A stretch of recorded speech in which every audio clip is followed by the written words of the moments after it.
So I just finished this book. It's Obstacle is the Way by Ryan Holiday. If you haven't read it yet, the main premise is that the challenges that appear in our life are actually the fuel that we need to turn adversity into success. When the challenge happens, when you're faced with frustration and things aren't going right, it can be hard to entertain the idea that the challenge that you're facing is actually exactly what you need to create change. It's things like, you broke up with that girl and you met the love of your life because of it. In my agency, 90% of my production staff went up and started to create another web design company under my nose from my own office that I had to fire.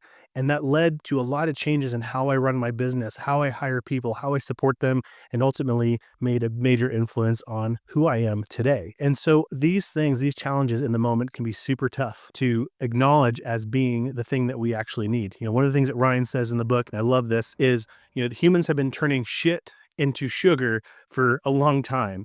And that's something where, we can turn the challenges in our life into some of the sweetest things that even exist. If you woke up this morning and there's something that's stressing you out, if there's something that you want to make a change in your life, consider that, look at all the ways and reasons why that thing actually might be leading you to your ultimate success. I'm a firm believer that the universe is always conspiring for our success. We just have to know where to look and how to treat ourselves so that way we can find it and have the peace to be able to connect with ultimately what's out there for us.